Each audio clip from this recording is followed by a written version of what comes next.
know there. I don't want. I think we're going. I thought I buried all that. Good evening. Call the meeting to order. For the town of Inuvik, February 20th. Should we actually have a member of the public in the audience? Good to see. The town of Inuvik acknowledges we are located on the traditional lands of the Gwich'in and Inuvialuit people of the Northwest Territories. We are grateful to be allowed the opportunity to learn, work, and live on Treaty 11 lands within the Gwich'in settlement area and the lands of the Inuvialuit Final Agreement. We respect the generous sharing of traditional wisdom and knowledge. We commit to honoring paths towards self-determination. Item number 2, adoption of the agenda. Any comments, changes? Nothing? Item 3, declaration of conflict of interest or pecuniary interest. None? Item 4, delegations, presentations, or petitions. Nothing. Public questions, or any questions, Paul? Not at this time. Item 6.1, minutes of February 6th and 8th, 2023 council meeting. Any corrections, discussion? Seeing none. Item 7, action items list. Any comments?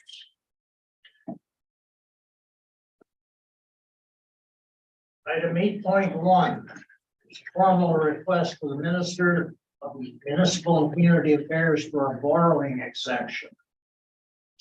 This is to provide utility access to the 28 lots that are under discussion. We have a request for exemption will be for $5 million. And the town, of course, will continue to look for other areas of funding that would reduce the actual loan principal. We have 2 choices on this one, or actually 3 choices. Approve the motion to request the exemption, proceed with the taxpayer plebiscite, or defeat the motion and cancel any project plans. I should mention that if we do go to a plebiscite, it can take anywhere from 30 to 90 days before we can actually borrow the money if it's approved. If that happens, the whole project would be in jeopardy. This has to be done, I guess, as quickly as possible. We've already discussed it at length. So your choices on Wednesday night will either be to apply to the minister responsible or go to a plebiscite. Maybe you should discuss it now to decide which option you prefer. Comments?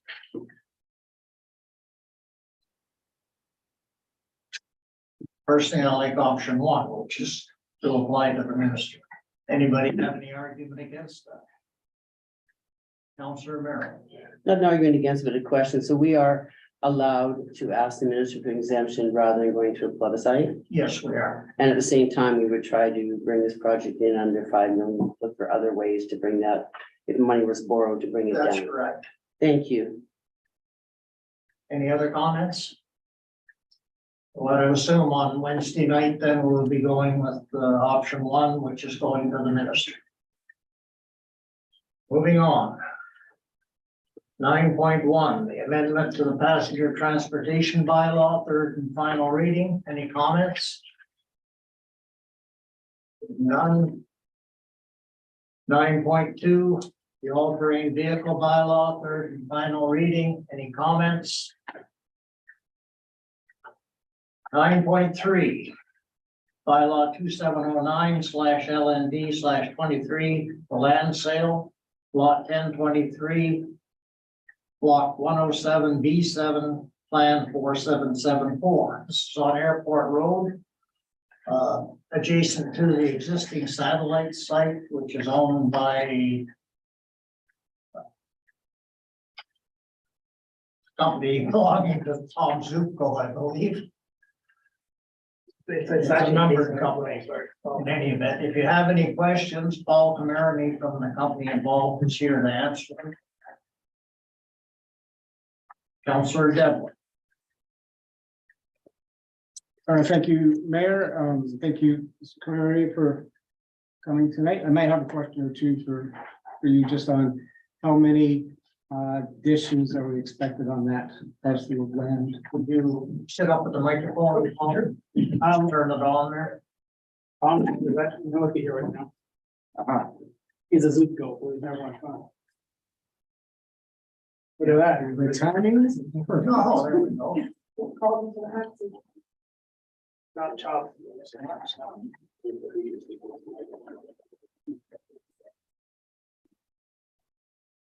Is there a repeat your question, Councillor Devlin? Sure, thank you. Hello, Mr. Zuko, thank you for coming tonight. I just had a question just about the number of dishes expected to be installed on this proposed site here. You can turn the microphone on there, please. The button on the side and the one on, there we go. To be honest, that's a very difficult question to answer. It depends on a lot of factors. I think if you look at ISSF, you'll see that they probably bought more land than they're going to use for a while. We still have problems with regulation, keeping potential clients away from Inuvik and away from Canada generally. We work all the time on trying to convince politicians and regulators to get more with to be more consistent with the rest of the world. You know, we're playing in a international market, global market. And if people can do it in Iceland for a whole lot cheaper than they can do it here, and do it in 3 months rather than 6 or 8 or 10 months or a year or whenever. There's some other more detailed issues with the regulations as well. We've been making some progress. But overall, I'm optimistic. I think we're in a good location for satellite ground stations. And we talk to a lot of people, and so do our partners at KSAT in particular. We put in a new dish this past fall, another one going in for certain this spring, probably 2. And hopefully we'll see somewhat more accelerated growth in the not too distant future. So I'd say things are getting better. Yes, there's a ways to go. How many, I couldn't tell you. Would they be the smaller ones that we're seeing or larger ones? I'm just wondering, just on that stretch of road, what it's gonna look like in 10 years. Well, a lot of it will be quite far off the road, somewhat further than what the current dishes are. So I don't know the answer to your question. I assume there will be some more larger dishes, but the trend towards higher frequencies and smaller dishes is quite clear. Just one more question. I've had some casual conversations. I think I've had one with you, Mr. Paul. Just on security around the satellite installations. As we know, between our 2 satellite farms right now, or satellite receiving farms, I call them, we received the transmissions for Maxar and Planet Labs, which are the 2 leading military satellite downlinks that are covering the Ukraine war, for example. But I also know that on a Sunday, as far as not your location, but the other location, I can often go in with the family to do a photo shoot sort of unchallenged. So I do have some concerns sort of about security that may or may not affect the residents of the Inuvik, but we are in close proximity. So I'm just, and I, like I said, I've sort of discussed this a few times, but just, is that a consideration both with you and your clients on that end. Not to spill any secrets here, but that's just a concern just to see if it is being addressed, basically. So are you referring to security in terms of data? No, just in terms of infrastructure. Physical security? Physical security, more or less, you've got the down stations, that's potentially in a paranoid world, it might be a target, but we're also pretty damn close to Russia here, so excuse my language, I take that back to the DAM word. But we are close to Russia here, so I mean, that is something that, plays through some minds sometimes. Thank you. I'm sounding crazy. Took off for that one. Well, I think some counselors here would, are working quite diligently on expanding the airport, which is mostly for military purposes. So I'm not sure the ground station is going to be, much more of a security issue than the airport with the Air Force Base and what have you there. Sure. In the future, who knows in this world, some crazy people get to exert unreasonable power. So I don't know. A lot of John le Carre books growing up, I think. Well, Inuvik was a military base, in its infancy right up until 1986. So don't recall any bad things happening at that time. I think you have adequate security precautions out there anyway, that They're mandating. my understanding. I don't Yeah. think that would be an issue right now. Our security is mostly predicated on safety, physical safety. So we have fences around individual dishes. It's actually something that when ISSF was being developed, we promoted quite strongly, is that they don't fence the whole area. There's wildlife considerations, but if you really take into consideration what somebody gonna do in terms of data security or that kind of thing, it's very, very, very difficult for anybody to capture that kind of data. The data is encrypted on the satellite, it comes down, it's re-encrypted, it's double encrypted when it's going out of here. And we had a lot of discussions with Global Affairs who didn't really even know what a VPN was, so those are, I don't think those are big issues, but we do secure the areas for safety purposes. But as far as I'm concerned, if people want to snowmobile through there, walk through there, pick berries, whatever, I don't think that's a problem. Well, we do. We actually have, in the summer, when the gates are open, we're busy. There's actually They a ask permission. lot of tourists that come through. Well, thank you. Moving on, was it Councillor Merrill? I think you've answered most of my questions, but one of the realities when the upper top station went in, the agreement was it remained unfenced, so people could reach the secret berry picking patch beyond it, which I cannot disclose anymore.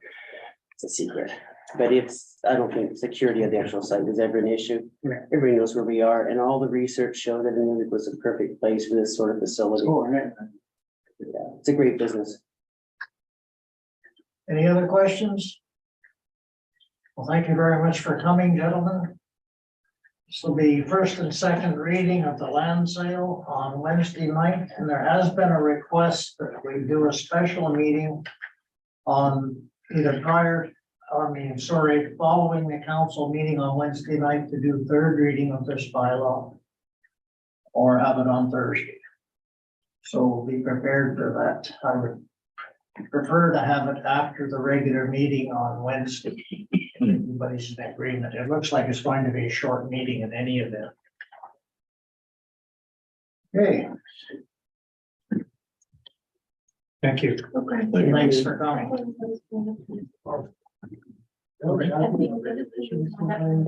Okay, SAO Hood? This week. Sorry, can you hear me? Yes, Okay, so it's regarding the special meeting. Under the CTV Act and that you need to give 48 hours notice and with public advertisements. So I do not think you can do it.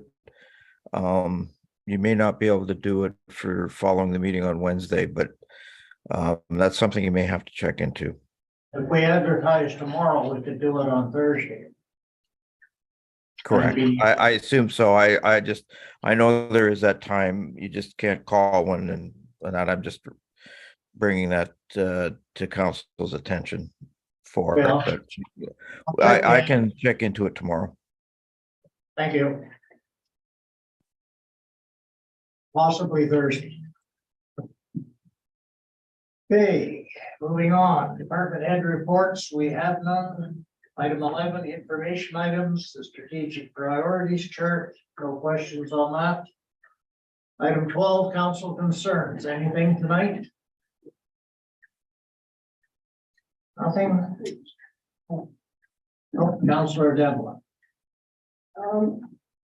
Yeah, I'm just wondering if Viola might be able to do some more patrols around the library in the afternoons when the kids are there. Yeah, I've heard from a few places that it's. Is that in regards to the people hanging around outside? Yeah, and so it's not becoming a very kid-friendly place right after school. So there is that period where maybe just an increased patrol just around this. I don't know how you guys did, but got an inside track for a long time, and it's gotten worse over in the last little period. So if it could be looked at, I'll let because some of the kids Hammond are. respond to that. Speaking of as the Director of Protective Services, not the acting SAO, I can advise the bylaw municipal enforcement officers to increase their patrols and also ask the RCMP to do that as well. Appreciate it. Thank you.